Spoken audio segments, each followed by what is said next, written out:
तस्वीरों और वीडियोस में देखने में बहुत ही आकर्षक लगती है, लेकिन क्या आपने कभी सोचा है कि आखिर पृथ्वी किस चीज पर टिकी हुई है? पृथ्वी के आसपास या ऊपर नीचे कोई चीज मौजूद नहीं है जिसके ऊपर पृथ्वी टिकी रहे, ना ही धरती किसी डोर या धागे से बंधी हुई है। तो फिर कैसे यह नीला ग्रह सूर्य की परिक्रमा करते हुए निरंतर एक ही गति में चलता रहता है? अगर आपके मन में भी अंतरिक्ष और पृथ्वी से जुड़े ऐसे ही जिज्ञासु सवाल आते रहते हैं तो परेशान मत होइए, क्योंकि आज हम आपको पृथ्वी किस चीज पर टिकी हुई है इस दिलचस्प सवाल का जवाब बताने जा रहे हैं।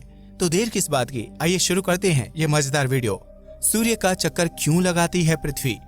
अंतरिक्ष में सूर्य के निर्माण और विभिन्न ग्रहों के अस्तित्व में आने के बाद से ही लाखों सालों से कई परिवर्तन हुए हैं, जिनकी वजह से पृथ्वी का जीवन संभव हो पाया है।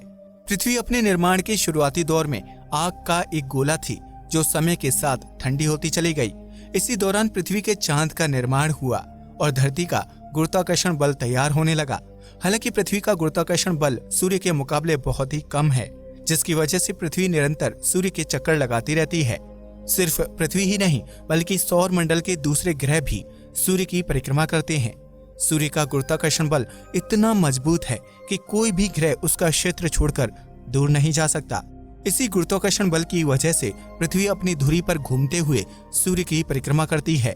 जब धरती सूर्य की एक परिक्रमा पूरी करती है तो धरती पर इस वक्त को एक साल के रूप में जाना जाता है।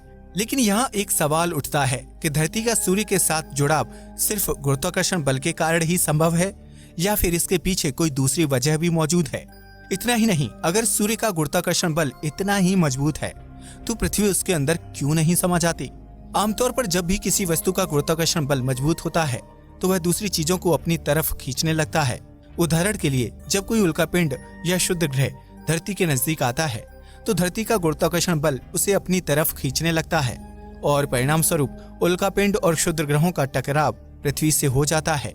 ऐसे में यह कहा जा सकता है कि काले अंतरिक्ष में पृथ्वी सूर्य से सिर्फ गुरुत्वाकर्षण बल से ही नहीं जुड़ी हुई है, बल्कि उसके स्पेस में टिके होने के पीछे कोई दूसरी वजह भी शामिल है।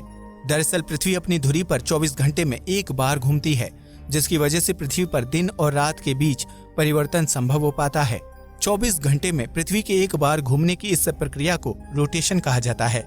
वहीं जब पृथ्वी अपनी धुरी पर घूमते हुए एक साल में अपना एक चक्कर पूरा करती है तो उस प्रक्रिया को रिवॉल्यूशन कहा जाता है। सूर्य पृथ्वी समेत प्रत्येक ग्रह को अपने गुरुत्वाकर्षण बल से बांधे हुए है, जिसकी वजह से सभी ग्रह उसकी परिक्रमा करते हैं।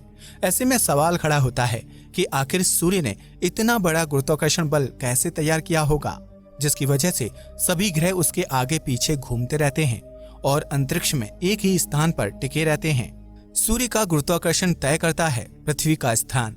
सूर्य के गुरुत्वाकर्षण बल को समझने के लिए आपको अंतरिक्ष की बनावट और उसमें सूर्य की मौजूदगी को समझना होगा, जिसकी वजह से ही सौर मंडल के ग्रहों का स्थान तय हो पाता है।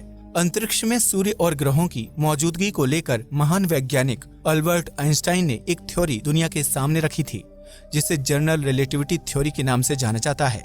इस थ्योरी के हिसाब से स्पेस में जब कोई वस्तु अपना स्थान ग्रहण करती है तो वह बैंड करके कुछ दूरी तक अपनी खुद का हिल स्फीयर रीजन का निर्माण कर लेती है। ऐसे में उस हिल स्फीयर रीजन में आने वाला कोई भी पिंड या ग्रह उस वस्तु के आसपास घूमते हुए उसकी परिक्रमा शुरू कर देता है। ऐसा ही कुछ सूर्य के गुरुत्वाकर्षण बल और सौर मंडल के सभी ग्रहों के साथ होता है, क्योंकि सभी ग्रह सूर्य द्वारा बनाए गए हिल स्फीयर रीजन के अंदर मौजूद हैं। इस प्रक्रिया को आप आसान शब्दों में इस तरह से समझ सकते हैं। मान लीजिए कि अंतरिक्ष एक विशाल चादर के समान है, जिसमें सूर्य की उपस्थिति एक बहुत बड़ी और भारी भरकम गेंद की तरह है। ऐसे में जब सूर्य रूपी उस भारी भरकम गेंद को चादर पर फेंक दिया जाए तो उसके वजन से चादर में गड्ढे का निर्माण हो जाएगा। सूर्य द्वारा अंतरिक्ष में बनाए गए इस गड्ढे की वजह से उसके आसपास मौजूद छोटे ग्रह उसकी तरफ आकर्षित होने लगे, क्योंकि अंतरिक्ष में मौजूद सूर्य का वह गड्ढा एक बहुत बड़े गुरुत्वाकर्षण क्षेत्र का निर्माण करता है। इसी गुरुत्वाकर्षण बल की वजह से सौर मंडल के ग्रहों को एक ही स्थान पर बंधे रहने का क्षेत्र मिल जाता है, जो अंतरिक्ष में दूर दूर तक मौजूद नहीं है। ऐसे में धरती के अंतरिक्ष में टिके होने का कारण सूर्य की मौजूदगी, उसका गुरुत्वाकर्षण बल और उसके द्वारा निर्मित हिल स्फीयर रीजन जिम्मेदार है, जो इस अनंत अंतरिक्ष में पृथ्वी को एक ही जगह पर ठहर कर परिक्रमा करने के लिए स्थान प्रदान करता है। सूर्य में क्यों नहीं समाती पृथ्वी? अब आप ये तो समझ गए होंगे कि अंतरिक्ष में पृथ्वी किस चीज पर टिकी हुई है, लेकिन इस जवाब के साथ एक सवाल ये भी खड़ा होता है कि अगर सूर्य का गुरुत्वाकर्षण पृथ्वी को बांधे हुए है तो पृथ्वी या दूसरे ग्रह उसके अंदर क्यों नहीं समा जाते। दरअसल सूर्य का आकार एक विशालकाय गोल गेंद की तरह है जिसके चारों तरफ मजबूत गुरुत्वाकर्षण बल का निर्माण होता है। ऐसे में पृथ्वी जिस दिशा में सूर्य का चक्कर लगाती है उससे पृथ्वी पर परपेंडिकुलर बल पड़ता है। इसका मतलब ये है कि अगर सूर्य अपनी जगह पर मौजूद ना हो तो पृथ्वी गोल गोल घूमते हुए अंतरिक्ष में बिल्कुल सीधी दिशा में आगे की तरफ बढ़ते हुए ट्रैवल करने लगेगी। ऐसे में अंतरिक्ष में पृथ्वी का सफर कभी ना खत्म होने वाला हो जाएगा, क्योंकि अंतरिक्ष का कोई आकार या ओर छोर नहीं है। पृथ्वी पर न रात होगा और न ही दिन का एहसास होगा, वहीं सब कुछ एकदम से परिवर्तित हो जाएगा। लेकिन सूर्य के गोल और विशालकाय आकार की वजह से पृथ्वी जब सूर्य के पहले कर्वेचर पॉइंट से दूसरे कर्वेचर पॉइंट तक का सफर तय करती है तो सूर्य के कर्वेचर की वजह से पृथ्वी उसके कर्व की तरफ झुकने लगती है। पृथ्वी अपनी इसी झुकाव वाली अवस्था में ही सूर्य की परिक्रमा करती है, जिसकी वजह से वह सूर्य के गुरुत्वाकर्षण से सीधा प्रभावित होकर उसके अंदर नहीं समाती है। वहीं सूर्य का गोल आकार और विशाल कर्वेचर पृथ्वी व दूसरे ग्रहों को खुद से बांधे रखता है, जिसकी वजह से कोई भी ग्रह दिशा नहीं भटकता और अंतरिक्ष पर अपनी ही जगह पर टिका हुआ रहता है। अब तो आप समझ ही गए होंगे कि पृथ्वी अंतरिक्ष में किस चीज पर टिकी हुई है और इस काम में सूर्य